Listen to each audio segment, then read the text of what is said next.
할렐루야. 오늘 또 이 시간 하나님의 성전에 나와 예배드리는 사랑하는 여러분 모두에게 하나님의 놀라우신 은혜와 말세에 우리에게 부어주시마 약속하신 성령을 충만하게 부어주실 줄로 믿습니다. 오늘은 마태복음 25장 19절로 30절 말씀을 통해서 칭찬받는 사람과 책망받는 사람, 이런 제목으로 함께 말씀의 은혜를 나누려고 합니다.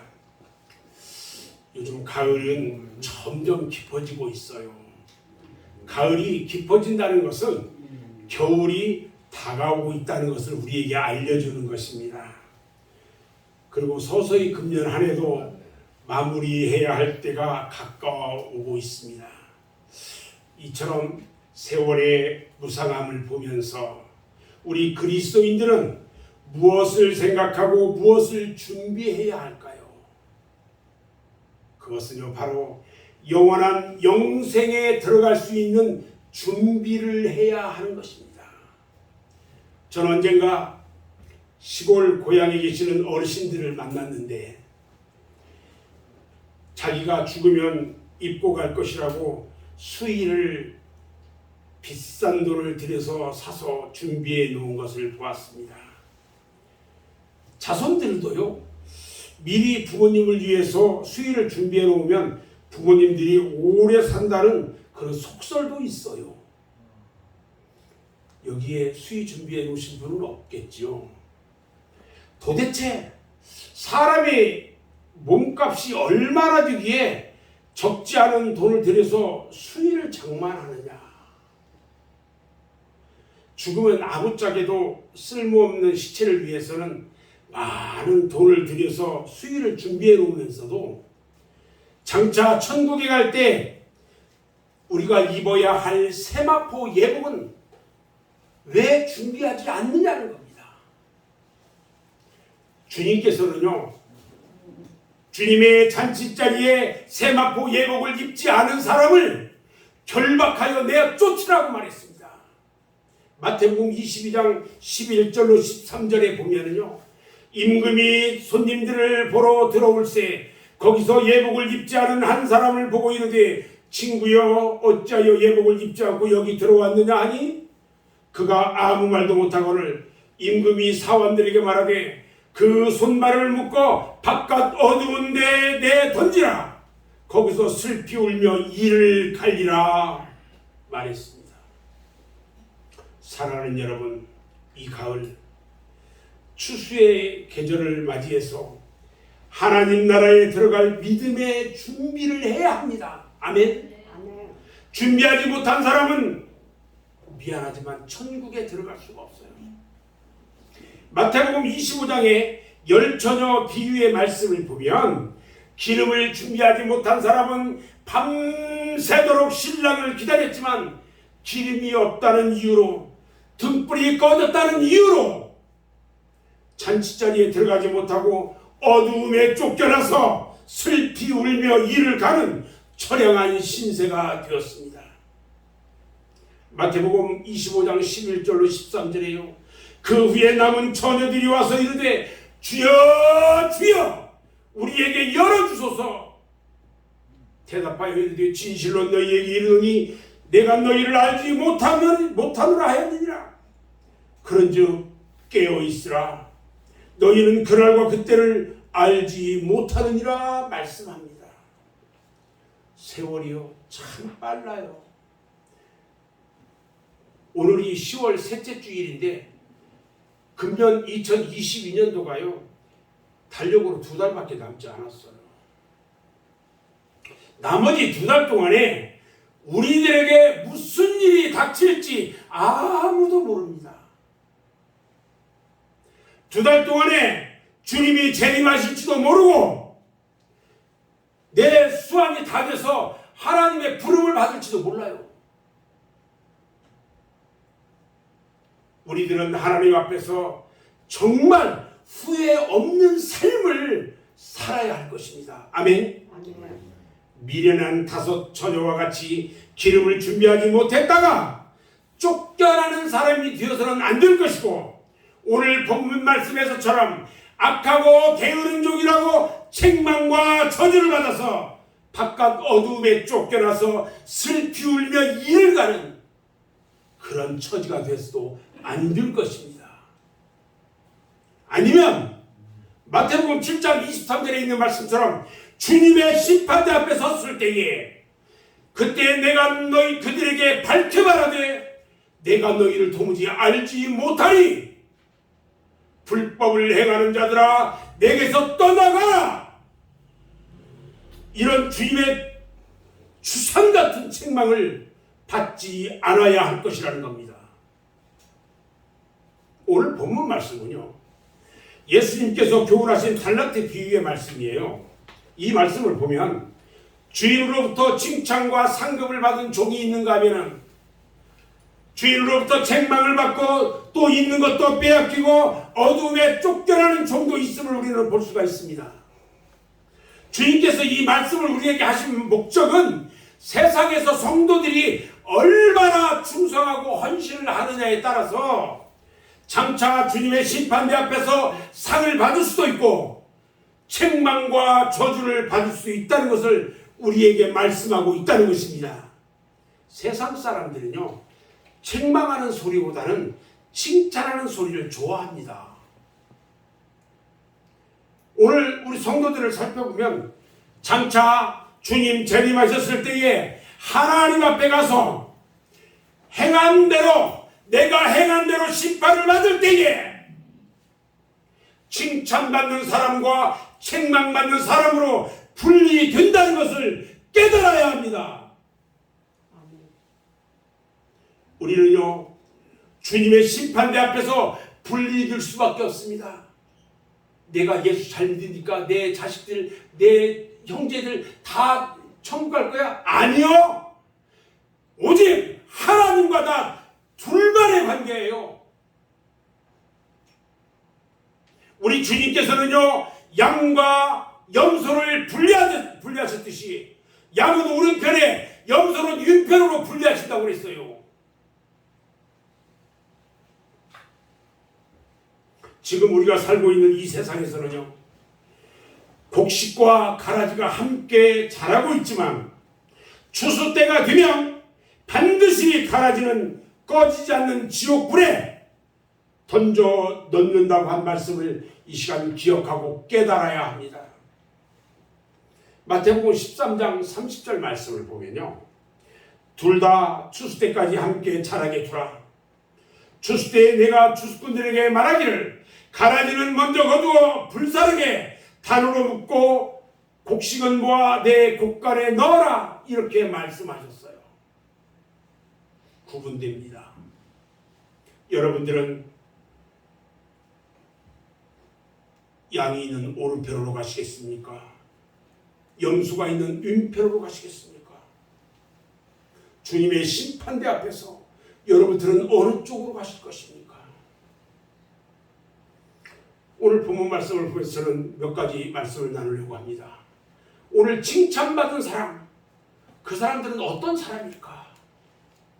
예수님이 이 세상에 33년 동안 계시는 동안에 수많은 사람들을 만났는데 그 중에서 칭찬받은 사람은 불과 몇 사람밖에 되지 않아요. 칭찬받은 사람을 몇 사람을 살펴볼 건데, 첫 번째는요, 가버나움 마을의 백부장을 칭찬했습니다. 마태복음 8장에는 예수님께서 가버나움 마을에 가셨을 때에 그 마을에 주둔하고 있는 백부장이 예수님을 찾아와서 자기 집 아이이 병들어서 죽게 되었다고 그 사실을 고하면서 그 아이를 고쳐달라고 간구합니다. 그때 우리 주님께서 그럼 내가 가서 고쳐줄게 하셨는데 백부장이 한사코 주님이 저희 집에 오시는 것은 감당할 수 없다고 하면서 이곳에서 말씀으로만이라도 해주시면 내 아이니 낫겠습니다. 이렇게 말합니다. 주님은요, 그 믿음을 보고 그 백부장을 칭찬했습니다. 예수님께서 백부장의 말을 듣고 놀랍게 여겨서 따르는 자들에게 말합니다. 이스라엘 중에 이만한 믿음을 보지 못하였노라. 그러면서 백부장에게 네 믿음대로 될지어다. 할렐루야.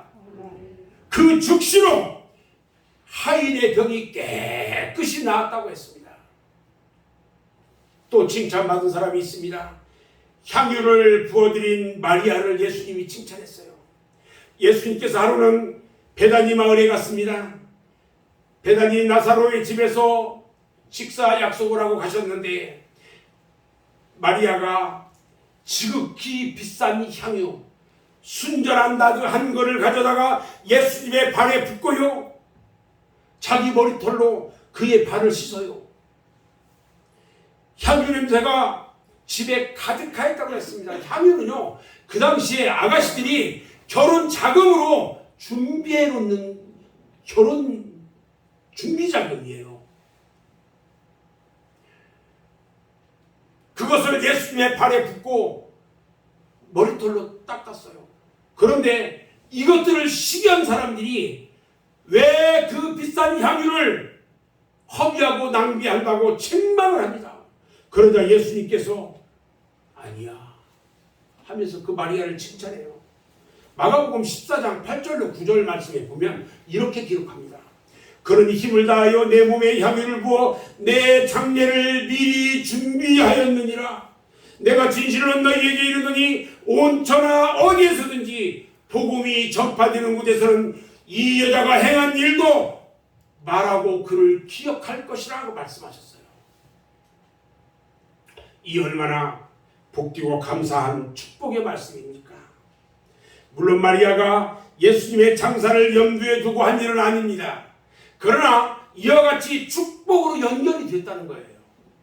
평소에 하나님께 대한 믿음과 하나님께 대한 충성과 헌신이 이와 같이 축복으로 연결된다는 사실을 깨닫고 오늘 우리들도요, 마리아와 같은 행함의 믿음이 있어야 할 줄로 믿습니다. 아멘. 세 번째 칭찬한 사람은요, 베드로의 고백을 들으시고 칭찬했어요. 예수님과 제자 12명이요 가이사라 빌립보 지방을 여행하고 있었습니다. 예수님은요, 앞으로 있을 십자가의 고난이 임박해 오니까 은연중에 제자들에게 자신에 대한 믿음을 확인해 보고 싶었어요. 그래서 이 세상 사람들이 나를 누구라고 하더냐 하고 물었어요. 제자들은 이구동성으로 말합니다. 어떤 사람은 엘리야라고 하고요, 어떤 사람은 세례 요한이라고 하고요, 어떤 사람은 예레미야 선지자라고 하고요, 어떤 사람은 새로 나타난 선지자라고 말하기도 합니다. 그러나 예수님이 그들에게 다시 묻습니다. 너희는 나를 누구라고 생각하느냐? 물었어요. 이때 시몬 베드로가 기다렸다는 듯이 담대하게 말합니다. 주는 그리스도시요 살아계신 하나님의 아들입니다. 예수님께서 깜짝 놀랐어요. 얼마나 만족하셨는지 베드로를 칭찬합니다. 그러면서요 축복하는데요, 마태복음 16장 17절로 19절에 어떻게 축복하는지 여러분 한번 들어보십시다. 예수께서 대답하여 이르시되 바요나 시몬아 네가 복이 있도다. 이를 너에게 알게 한 이는 혈육이 아니요 하늘에 계신 내 아버지시니라. 또 내가 너에게 이르노니 너는 베드로라. 내가 이 반석 위에 내 교회를 세우리니 음부의 권세가 이기지 못하리라. 내가 천국 열쇠를 내게 주리니 네가 땅에서 무엇이든지 매면 하늘에서도 매일 것이요 네가 땅에서 무엇이든지 풀면 하늘에서도 풀리리라. 할렐루야. 또 있어요. 예수님은 두 렙돈을 헌금한 여인을 칭찬합니다. 예수님께서 예루살렘 성전에 가셔서 뒤에 연복궤, 이 헌금을 연보라고 합니다. 연복궤에다 헌금하는 것을 유심히 보고 있었습니다. 그런데 많은 사람들이 연보를 이 연복궤에다 넣고 있는데 보니까 부자는요, 이 연보를 가져와서 자랑하듯이 전대를 풀어요. 전대 동전을 풀어서 소리가 나게 자꾸 넣어요. 따그락따그락 하면 소리가, 그건 저 사람은 많이 하는구나 알 수 있게 전대를 풀어서 많은 돈을 넣었습니다. 그런데 가난한 한 과부는 두 랩돈, 이게 한마디로 동전 2개를 넣는 것을 예수님이 목격합니다.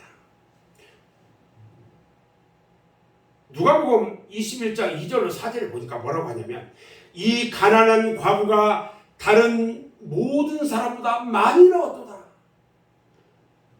저들은 풍족한 중에서 헌금을 넣었지만 이 과부는 가난한 중에서 자기가 가지고 있는 생활비 전부를 넣었다. 그 가난한 과부는요, 2랩돈 이 동전이요, 자기 생활비 전부였어요. 자기 생활비 전부를 넣었어요. 그 여인을 칭찬했어요. 또 있어요. 초대교회에 처음 세움받은 7 집사가 있는데 의인들에게도 칭찬받는 사람들이었어요. 사도행전 6장에 보면 초대교회에서 처음으로 교회 집사를 뽑아가지고 세우는 기록이 남아있어요. 여기서 세우는 집사는 그냥 집사가 아니고 안수 집사예요. 오늘날 성령을 충만하게 받은 사도들은요, 죽음을 두려워하지 않고 열심히 전도를 하니까 교회가 날마다 크게 부흥되기 시작했어요. 감당할 수 없을 정도로 많은 일들도 발생이 되고 있었어요. 그래서 사도들은 성령과 지혜가 충만하고 칭송받는 사람들 7을 뽑아서 구제하는 일, 봉사하는 일을 맡기고, 사도들은 기도하는 것과 말씀 전하는 일을 전담하려고 했어요. 우리는 이 부분에서 초대교회 집사의 자격 중에서 주목해야 할 부분이 있는데, 그게 뭐냐? 칭송받는 사람이라는 부분이에요. 잘 들으셔야 돼요. 적어도요, 교회의 집사고, 교회의 권사고, 교회의 장로고, 교회의 임원이 되었다면 교회 안에서뿐만 아니라 교회 밖에서도 외부 사람들에게도 칭송을 받는 사람이어야 된다는 것입니다. 그런데요, 오늘 현실은 그렇지 못해요. 불신자들에게, 믿지 않는 자들에게 조롱받고 지탄을 받아요.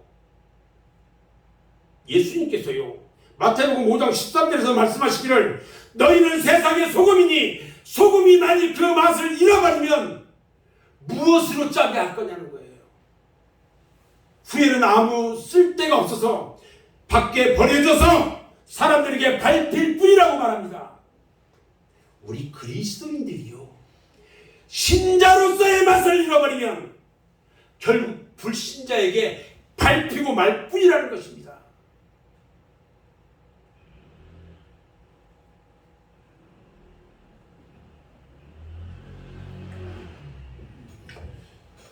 그럼 책망받는 사람이 또 있는데, 책망받는 사람은 어떤 사람이 책망을 받았을까요?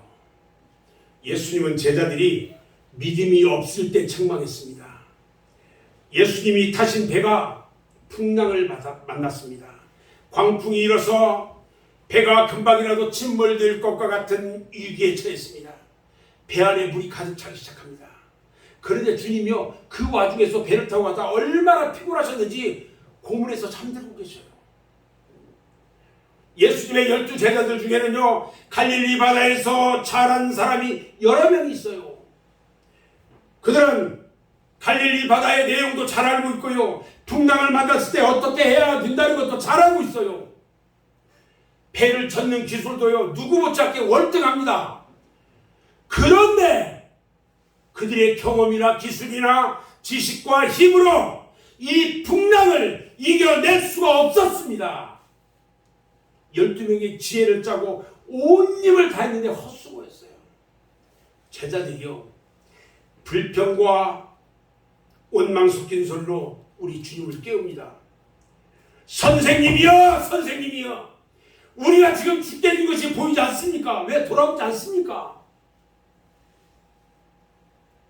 지금 자기들은 어떻게든 이 배를 몰아서 살아보려고 애쓰고 있는데 어떻게 태연하게 잠자고 있습니까? 보니까 그 주님의 모습이 오히려 야속하게 보였다는 거예요.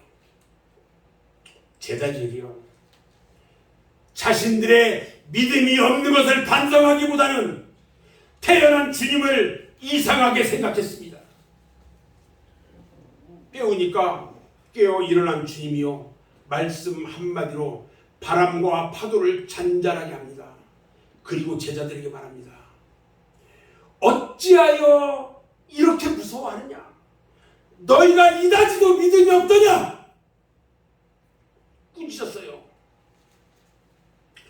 믿음이 없으면요, 당연히 주님의 책망을 들을 수밖에 없는 것입니다. 두 번째, 누가 책망을 들었느냐? 주님께서요, 십자가의 고난을 당할 것이라고 말씀할 때에 베드로가요, 이것을 말리다가 주님으로부터 책망을 들어요. 예수님 일행이 가이사라 빌립보 지방을 여행할 때 베드로가 주는 그리스도시요 살아계신 하나님의 아들입니다 하면서 그 고백을 했을 때 주님이요, 베드로를 얼마나 칭찬했습니까? 그리고 비로소 십자가의 고난을 받은 후에 3일 만에 부활할 것이라는 것들을 제자들에게 처음으로 말했어요. 이때 돌발 사태가 발생을 합니다. 베드로가요, 방금 전에 주는 그리스도시요 살아계신 하나님의 아들이라고 하고 칭찬을 받았는데 갑자기 예수님이 이제 내가 십자가의 고난을 받고 3일 만에 부활할 거야 이야기를 하니까 주님 그렇게 하지 마세요. 결코 이 일이 주님에게 일어나지 않게 할 것입니다. 당당하게 얘기한 겁니다. 그러자 예수님께서 베드로에게 말합니다. 사탄아, 내 뒤로 물러나라. 너는 나를 넘어지게 하는 자로다. 내가 하나님의 일을 생각하지 않냐고 도리어 사람의 일만 생각하는구나. 실망했어요. 그리고 예수님께서 말씀합니다. 누구든지 나를 따라오려거든 자기를 부인하고 자기 십자가를 지고 나를 따를 것이니라. 또 책망받은 사람이 또 있죠. 예수님이 부활한 것을 믿지 못하고요, 주님으로 책망을 받은 도마가 있습니다. 예수님이 십자가에 달리셨다가 3일 만에 부활하셨어요. 그리고 부활하셔가지고 제자들이 있는 다락방에 오셨는데 제자 도마가 그 자리에 없었어요. 그 후에 도마에게 제자들이 주님이 지금 부활하셔서 이곳에 오셨다 갔어 말하는데 도마가 믿지를 않아요.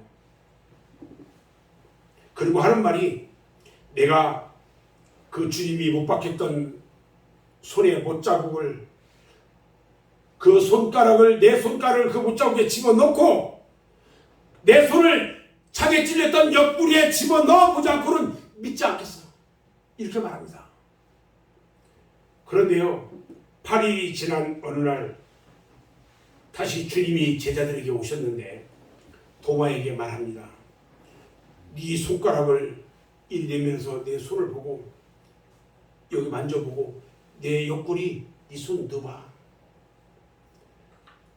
그러면서 하시는 말씀이, 믿음 없는 자가 되지 말고 믿는 자가 되라 하며 책망을 하셨어요. 믿음 없는 자가 되지 말고 믿는 자가 되라는 거예요. 또 책망받는 자가 또 있습니다. 예수님께서요, 바리새인들과 사두개인들을 책망했는데 그들은 의식하는 자들이었어요. 마태복음 23장 13절 이하에 보면은 예수님께서 의식하는 바리새인과 사두개인들에게 책망하는 말씀이 기록되어 있어요. 제가 몇 가지를 한번 사례를 같이 한번 나눠볼 건데, 화 있을진저 의식하는 서기관들과 바리새인들이여, 너희는 천국문을 사람들 앞에서 닫고 너희도 들어가지 않고 들어가려 하는 자도 들어가지 못하게 하는도다. 책망했어요. 화 있을진저 의식하는 서기관들과 바리새인들이여, 너희는 교인 한 사람을 얻기 위해서 바다와 육지를 두루 다니다가 생기면 너희보다 배나 더 지옥 자식이 되게 한다. 전도로 하는 게 아니고 지옥 자식이 되게 만든대요. 그들에게. 화 있을진저 눈먼 인도자여, 너희가 말하되 누구든지 성전으로 맹세하면 아무 일 없거니와 성전의 금으로 맹세하면 지킬지라 합니다. 재물 가지고 맹세시 하지 말라는 거예요. 화 있을진저 의식하는 서기관들과 바리새인들이여, 너희가 박하와 효양과 근처의 11조는 되되 율법이 더 중한 바 정의와 긍휼과 믿음은 버렸도다. 그러나 이것도 행하고 저것도 버리지 말아야 할지니라. 화 있을진저 의식하는 서기관들과 바리새인들이여, 잔과 대접의 겉은 깨끗이 하되 그 안에는 탐욕과 방탕으로 가득 찼다 그랬어요.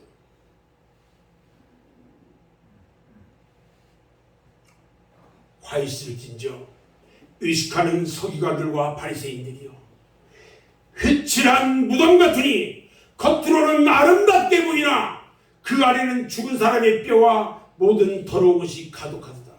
겉으로만 번지를 하면 뭐하냐는 거예요. 속에는 썩은 뼈와 썩은 살밖에 없는데.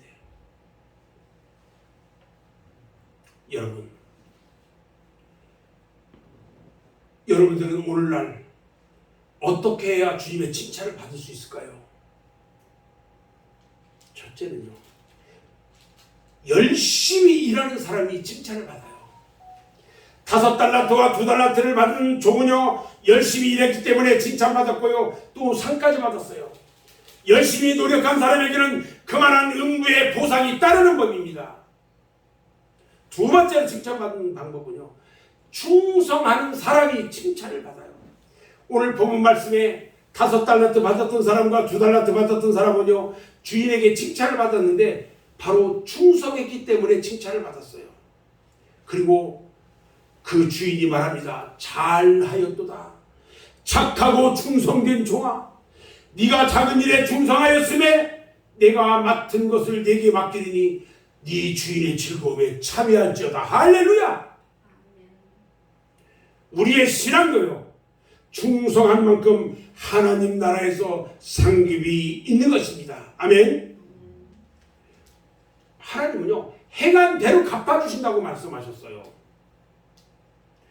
사도 바울은 고백합니다.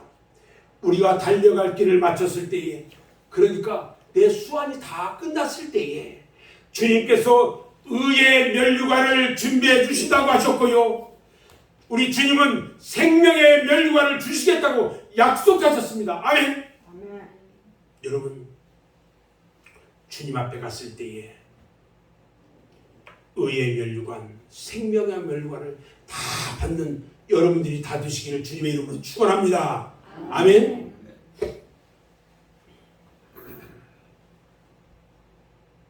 사도 바울이 88세에 이 일생을 마쳤는데, 그가 나는 선한 싸움을 싸웠노라 이렇게 고백합니다. 그리고 오로지 주님만을 위해서 달려갈 길을 마쳤노라. 오직 주님만을 위해서 평생을 살았대요. 그뿐만이 아니라 주님으로부터 약속을 지켰다라고 했어요. 우리가 믿음을 지키기가 얼마나 어렵고 힘이 듭니까? 그러나 바울처럼 끝까지 믿음을 지키는 성도가 되어야 할 것입니다. 아멘. 우리가 이 믿음을 지키기에 세상에서요, 울어야 할 때도 있고요, 고통을 혼자서 참고 견뎌야 할 때도 많이 있어요. 그런데 최후 승리를 얻는 그날, 주님은요, 우리의 눈물을 닦아주실 것입니다. 아멘. 계시록 7장 17절 말씀에, 이는 보좌 가운데 계신 어린 양이 그들의 목자가 되사 생명수 샘으로 인도하시고 하나님께서 그들의 눈에서 모든 눈물을 씻어 주실 것이다 말씀하셨고요, 계시록 21장 4절에도 보니까 모든 눈물을 그늘에서 닦아주시니 다시는 사망이 없고 애통하는 것이나 곡하는 것이나 아픈 것이 다시 있지 아니하니 처음 것들이 다 지나갔습니다 그랬어요. 저는 오늘 말씀을 이제 마무리하려고 하는데요. 우리 그리스도인들이 세상에서 신앙생활을 잘한 사람은요, 분명히 하나님 앞에서 의의 면류관, 생명의 면류관을 받게 될 것입니다. 세상에서 받은 영광은요, 풀의 꽃과 같이 쇠합니다. 그러나 하나님 나라에서 받는 영광은 영원한 것입니다. 아무쪼록 우리 맑은샘 교회 성도들은요, 오늘 바울과 같이 날마다 선한 싸움을 싸워서 이기고, 그리고 우리 일생이 다할 때까지 우리에게 주신 사명의 길을 달려가고 끝까지 믿음을 지켜서 주님 앞에 서는 날, 우리 주님이 세마포 빛으로 우리 눈에서 눈물을 다 닦아주시면서, 그리고 여러분들의 머리에 생명의 면류관을 다 씌워주면서 잘하였도다 착하고 충성된 종아, 네가 작은 일에도 충성하였으니 내가 많은 것으로 갚아주리라. 의인들아, 너희를 위하여 창세 전부터 예비된 영생에 들어가라. 이렇게 칭찬받는 여러분 모두가 되시기를 주님의 이름으로 축원합니다. 기도하겠습니다.